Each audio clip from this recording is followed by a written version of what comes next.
I'm Eric Schoenfeld, co-editor of TechCrunch. And I'm John Biggs, editor of Crunch Gear. Welcome to Fly or Die. So this is tablet day here at Fly or Die. Yet again, and today we've got the new BlackBerry Playbook, and we have the Nook, Color Nook, which they're almost exactly the same size. And here's an iPad just so you can see the difference in size. But let's start with the Nook. The important thing about the Color Nook to think about today is that this is a brand new operating system for the Nook. The Nook's been out for quite a while, but this is the first time that you can actually download apps.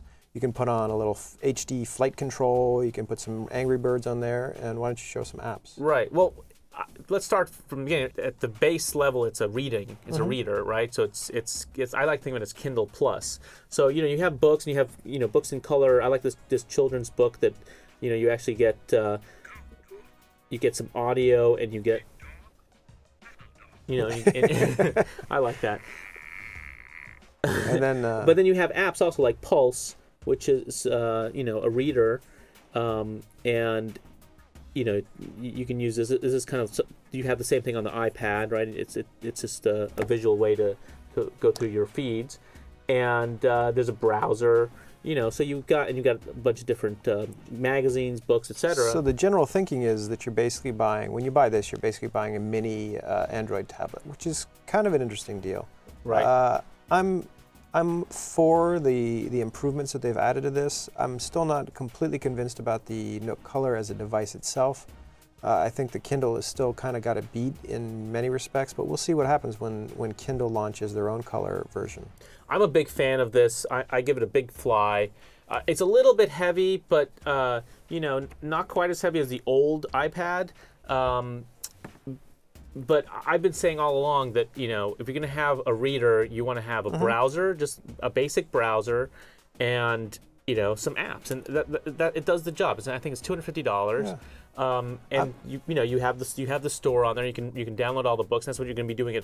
That's the reason you would primarily buy this. But then, in addition to all the books and the magazines, you could also use it as a tablet. I think it'll be a little bit underpowered. I'm giving it a tentative fly, with the caveat that this is not a replacement for like an iPad or a full-bore Android tablet. It's not a replacement, but I think if you're comparing it to the Kindle, I would rather have this than the Kindle. Right. I would not rather have this than the iPad. And yeah, the one caveat is that it doesn't really run Honeycomb that well. So it doesn't run the latest Well, it version doesn't run. Yeah, it doesn't run the latest Windows Android at all. You could put it on there if you wanted to, but that's easily. Not but that's a hack. Right. So the next device that we have is the Playbook. I guess you can hold that up for us. The Playbook has been talked about for a couple months now. The key to this device is that you have to have an Android phone to get the full features.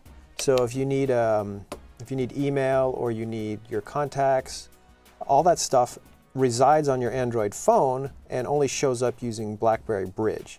So this is a device that's a media consumption device without a BlackBerry, and it's a personal information manager with a BlackBerry. But the key is if your IT department only allows you to carry a BlackBerry around, this is the device that you're going to choose. Otherwise, I don't really understand. I'm having a hard time understanding why you would choose this over an iPad or even a fully featured Android tablet. I think that they did a really good job with it, and it's really fast. But the problem that all tablets have is that it's up against the iPad and the whole ecosystem that's been built around there, the apps that have been built around that.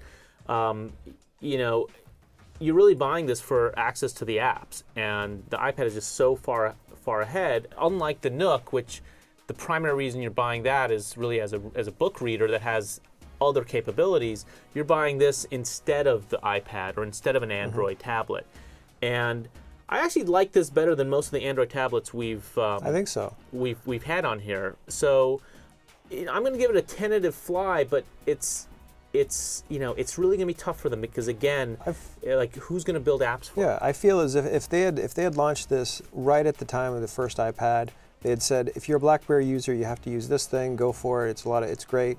The UI is really slick. It's a fast device. It's nicely built. I'm just worried that it's not gonna survive that long on the market. I'm gonna give it a die in this case. You can give it a die. Well, you might be right there. We'll see what happens. All right, one fly and one die, maybe die. There you have it. The Playbook and the Color Nook. I'd go out and get the Nook between the two.